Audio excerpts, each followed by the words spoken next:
और यीशु ने कहा, And Jesus said, जब तक तुम नए सिरे से ना जन्मो, जब तक तुम नया जन्म ना लो, नए सिरे से ना जन्मो, यानी ये जो जन्म है ये अलग तरीके का नया जन्म है। जब तक तुम अलग तरीके से ना जन्मो, स्वर्ग के राज्य को नहीं देख सकते। and Jesus said, unless you're born again from a different source, he's talking about, you cannot see the kingdom of heaven.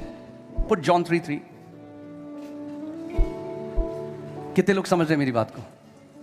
जब तक तुम नए सिरे से ना जन्मो, तुम स्वर्ग के राज्य में प्रवेश नहीं कर सकते, उसको नहीं देख सकते। तो अब मुझे एक बात बताओ, आपको स्वर्ग के राज्य में क्या प्रवेश कराता है? आपके कर्म या आपका जन्म? Unless one is born again, he cannot see the kingdom of God. So what gives you the ability to see the kingdom of God or enter it? Is it your good works or your birth? यीशु ने कहा, मैं तुमसे सच सच कहता हूं। Jesus said, I tell you the truth. यीशु को कहने की जरूरत नहीं है, वो खुद ही सत्य है। He didn't have to say that. He is the मगर truth. वो आपको इतनी इंपॉर्टेंट बात बता रहा है कि आप इसको मिस ना करो। But he's telling you something so important that you don't miss it. वो कहता है, यदि कोई नए सिरे से, नए स्रोत से, यदि कोई नए सिरे से जन्म ना ले, तो परमेश्वर के राज्य को देख नहीं सकता। इसका मतलब कितने भी पुण्य कर लो, मगर अगर आपने नया जन्म नहीं पाया, तो परमेश्वर के राज्य में आप प्रवेश नहीं कर सकते। Jesus said, unless one is born again from a different source, he's saying you cannot enter the kingdom of God. So what will take me to heaven? स्वर्ग क्या ले जाता है Or मुझे? what takes me to his kingdom? उसके राज्य में मैं कैसे जा सकता हूँ? Come on. How? By birth. जन्म के द्वारा.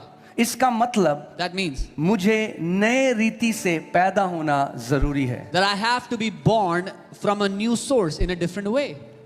Is it verse 6? I think आप छठवीं आयत उसमें Jesus then said, the flesh gives birth to flesh, the spirit gives birth to spirit. और यीशु यहाँ कहते हैं शरीर को जन्म देता है, लेकिन आत्मा को जन्म देता है। ओ हालेलुया। जिस दिन आपका जन्मदिन है, उस दिन आपने शरीर से जन्म लिया, पहले आदम से जन्म लिया। जिस दिन आपने यीशु को अपना उद्धारकर्ता माना, उस दिन आपने आत्मा से जन्म लिया और परमेश्वर आपका पिता हो गया। The day you were born in flesh was your birthday, but the day you received Jesus as your Lord is the day you were born of God and you had a birth from the Spirit of God. Amen. That's why John 1:12 says, as many as received him, to them he gave the right to become the children of God, who are not born of flesh, not born of blood, not of the will of man, but those who are born of God. जिस दिन आपने यीशु पर विश्वास किया, आपने एक आत्मा से नया जन्म लिया, शरीर का नहीं, पुनर्जन्म नहीं, आत्मा का